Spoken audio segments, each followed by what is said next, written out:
Mga kaibigan, kung saan ang ating bagong PNP chief ngayon,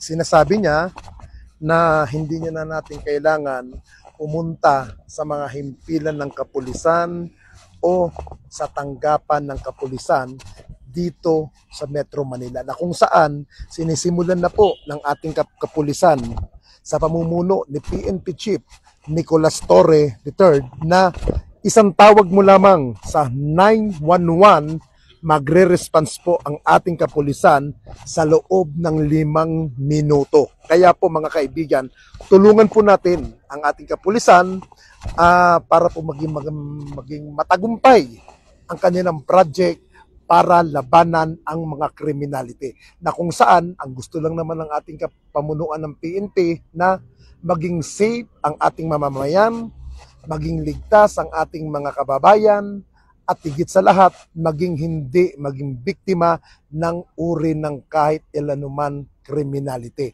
Alam niyo po, sabi ko nga minsan, hindi po magagawa ng mga kapulisan ang isang bagay na labanan ang mga criminality kung tayong mamamayan ay hindi po nakikipagtulungan. Malaking bagay po ang bawat pakikipagtulungan natin, pagsuplong natin, at kagaya po ng pagturo po natin sa mga kriminal. Asahan niyo po ang ating kapulisan, gagawin ang trabaho na kung saan, ang sabi nga ni PNP Chief Nicolas Torre, na ang gusto niya, maging ligtas ang bawat pamamayan natin. Ikaw, ako, kahit hindi ka po sumusuporta sa kapulisan, tutulungan ka sa abot ng makakaya, basta't magtiwala lamang tayo na mayroon tayong mga pulis na nagtatrabaho, naglilingkod, alang-alang sa ating mga minamahal sa buhay. Dial 911, darating sila. Huwag na kayong maghanap ng pulis sa presinto sapagkat ang pulis ay nasa inyo ng mga telepono. Darating kami sa loob ng 5 minuto. So, rather na sila ay magtatambay dyan, isasarado natin. So, sila ay maglalakad sa kalsada or sasakay sa kanilang mga mobile at ang pinaka-bottom line, palagi sila may mga radyo. Dial 911 hotline ikinasana ng PNP sa pamumuno ni Police General Nicolas Torre III sa Metro Manila sa sandaling kay emergency dadating ang tulong sa loob ng 5 minuto, bahagi ng direktiba ni Pangulong Bongbong Marcos na gawin mas mabilis at abot kamay ang serbisyo ng kapulisan.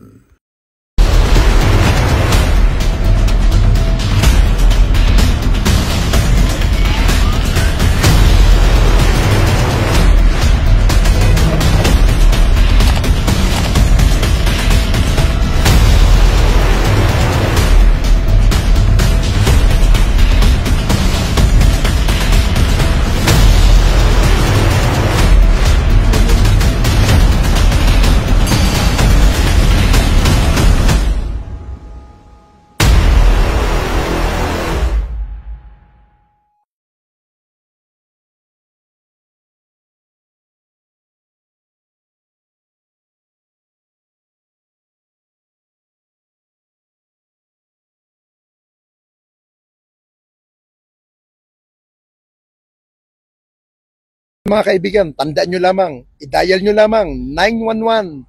Nandyan na po ang mga pulis, magre-response po sa abot ng makakaya. At sana naman po paalala ko din po doon sa mga gagamit ng 911, maging makatotohanan po sana ang inyong itatawag.